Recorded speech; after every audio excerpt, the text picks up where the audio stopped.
The question now is that the amendment be agreed to, and I call the member for Hughes. Thank you, Deputy Speaker.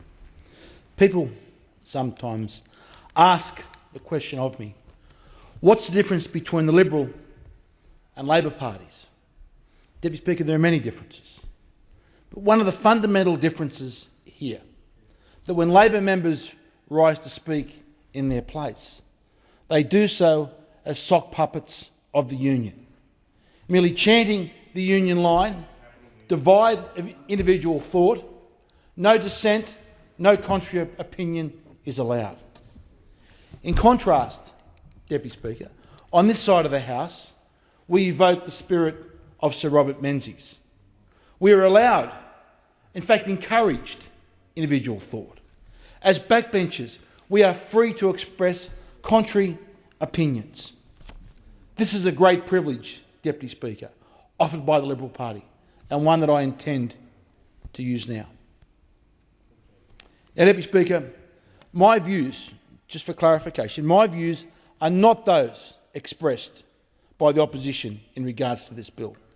In fact, I listened with great interest to the member for Fenner's contribution to this debate. And it seems, Deputy Speaker, that he is clueless, as clueless, on competition policy as he is to the workings of our share market.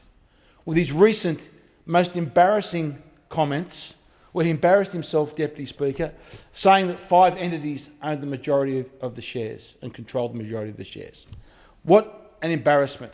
Ridiculed and laughed at by every serious economics commentator in this nation, and yet that is the shadow treasurer in this parliament, Deputy Speaker. Now, Deputy Speaker, when it comes to the debate on competition policy, it's very important to set out what someone's core beliefs are. And my core belief, Deputy Speaker, is a belief in free markets, that free markets achieve the greatest prosperity for the greatest number of people. And, Deputy Speaker, that is what our history has shown. But the free markets are not something that are just naturally occurring. For a market to work properly, we must have some regulation on misleading and deceptive conduct. And we must have some regulation on coercion, whether it's physical coercion or economic coercion. And the phrase that we often hear, protecting competition, not competitors, simply gets the cart before the horse. What we should be trying to do with competition law is protect competitive opportunity to engage and enlarge individual liberty. We need to make sure with our competition policy that the individual that wants to have a go, that wants to start their own business, rather than being a unionised employee of a big corporation, must not have their opportunities restricted by anti-competitive practices designed to eliminate them. Speaker, if I'm putting out my core beliefs, I think they were best said by US President Teddy Roosevelt over a century ago. And he said, and I quote, "It is the utmost importance that in the future we shall keep the broad path of opportunity open.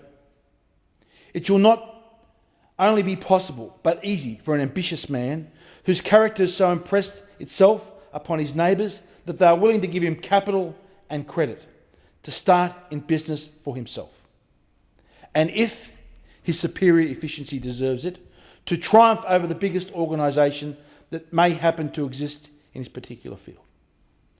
Whatever practices upon the part of large combinations, or the word they use now was large businesses, may threaten to discourage such a man or deny him, which in the judgment of the community is a square deal, should be specifically defined by the statutes as crimes." And, Deputy Speaker, what denies opportunity to the individual is anti-competitive price discrimination, often buyer-induced price discrimination, and predatory conduct, both predatory pricing and predatory buying. And, Deputy Speaker, this is not just important for the individual, it's also important for our society. Overly concentrated markets, Deputy Speaker, are bad for both consumers and they are bad for wealth creation. We need to encourage individuals to start up and have a go. Just look at the most recent companies, Deputy Speaker. Small firms, they are the ones that play a crucial role in experimentation, innovation, that drive the technology change that creates wealth and drives prosperity. Companies such as Apple, Google and Disney all started in a garage. Walmart, the world's largest retailer, started with just a single store. Deputy Speaker, this is what we want to encourage. Entrepreneurialism, free markets, the ability for the individual to run his own business without fear of being driven out by a larger competitor using anti-competitive practices. Now, Deputy Speaker, this bill has been described as introducing an effects test. Now, Deputy Speaker, there are some members of the opposition have talked about the debate on the effects test over a number of years. But it was a completely different effects test to what this bill introduces. Let me go through that, Deputy Speaker. Firstly, Section 46 currently provides that a corporation with a substantial degree of market power cannot take advantage of that power for the purpose of, and there's three listed purposes: eliminating or substantially damaging a competitor, preventing entry of a person into a market, deterring or preventing a person from engaging in competitive conduct. So it's damaging a competitor. The purpose of damaging a competitor. Now, the debate over the years has been, if we switch that word purpose in Section 46 and replace it with the word effect, that the Act will be much more usable. It'll be much more small business friendly. It'll enable Section 46 to actually work in practice.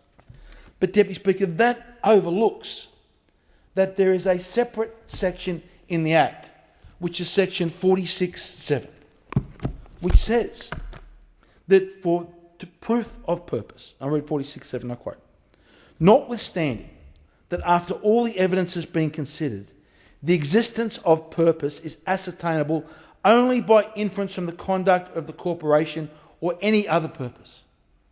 So what it's saying, Deputy Speaker, as Professor Coronis notes in his legal text, the courts may draw inference from the conduct or any other circumstance without the need for direct evidence. A requisite purpose may be inferred. It can be inferred on the basis of objective evidence. So when it goes to proving purpose, there is no need for a smoking gun. There is no need for some form of document that says this was our purpose, to eliminate a conduct. Purpose can be inferred. And if we look through the history of Section 46, there is hardly a single case where it has fallen over because the ACCC was unable to prove purpose. Yet, Deputy Speaker, it's being put that that is the entire problem of the Act. But what is being done in this so-called effects test? It is not the effect of damaging a competitor. The words have been changed. A new test has been added in that not only requires the damage to a competitor, but also a substantial lessening of competition. That is completely different. The effect of substantially lessening competition is completely different to the effect of damaging a competitor, Deputy Speaker. So now we have the section that starts off with the requirement that you must have a substantial degree of market power and ends with that the conduct will result in a substantial lessening of competition. Having those two terms at the test at the front and the test at the back is actually contradictory. It is very difficult to envisage a circumstance where a firm actually has a substantial degree of market power and then goes on and engage in conduct that results to a substantial lessening of competition. Because if you have a substantial degree of market power, you've already, a situation has occurred where there has been a substantial lessening of competition. So I need to be very careful about what we're talking about. Now, some examples of what actually is a substantial lessening of competition. An example when St George merged with Westpac. Our big banks, Deputy Speaker, the 4 largest banks in this country, do not have a substantial degree of market power. Because if you, Deputy Speaker, the test for substantial degree of market power is the ability to raise your prices without losing competitors, without losing customers to your competitors. So if Westpac put up their rates, in theory, consumers can go to the Commonwealth or the ANZ or NAB, and likewise. So when there was a proposal for St George to be taken over by Westpac, the ACCC said, and I quote, "The ACCC does not consider that there is sufficient evidence required to show that the removal of St George as an independent player would be likely to lead to a substantial lessening of competition." So for small business, Deputy Speaker, now under the new test of Section 46, they have to show that not only were they damaged and run out of town by a company with a substantial degree of market power, or it was done for an anti-competitive purpose, but it was also that resulted in a substantial lessening of competition. This raises the bar, Deputy Speaker, rather than actually lowers it. The other issue, Deputy Speaker, is that this new Act, this new bill, eliminates some of the existing sections of the Act. It takes away the specific provision that we have on predatory pricing. Now, the problem we have with the previous Act, Deputy Speaker, as far when it comes to predatory pricing, is that you do not, to be guilty of an offence of predatory pricing, you must possess a substantial degree of market power at the time you engage in the act.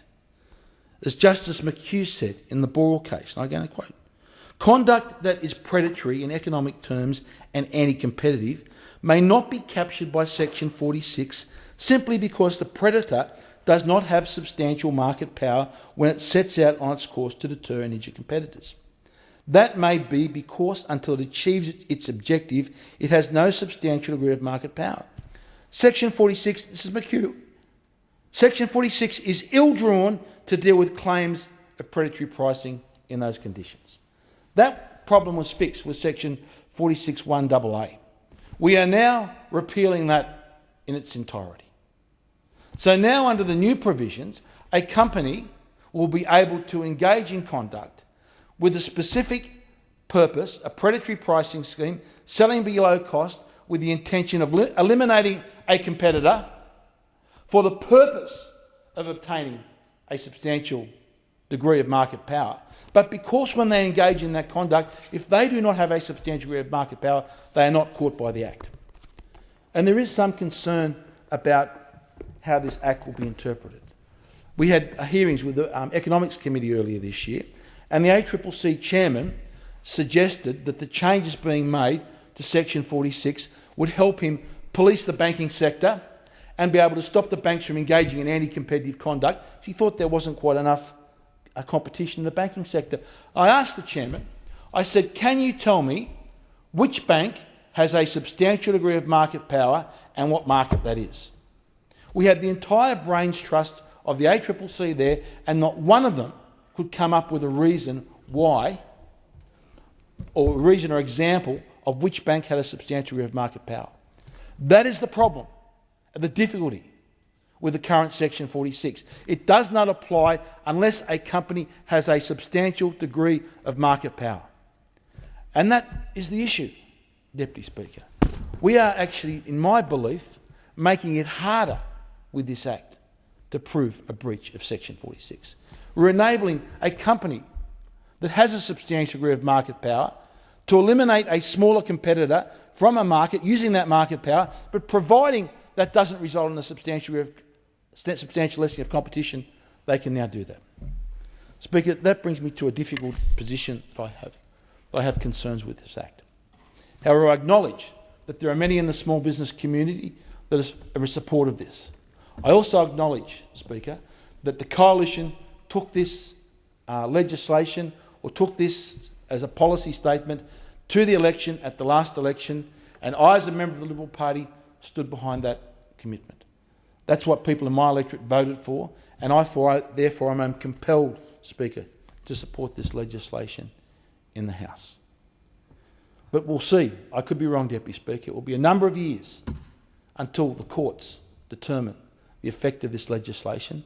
And I hope, Deputy Speaker, I hope that I'm wrong. I thank the honourable member for Hughes.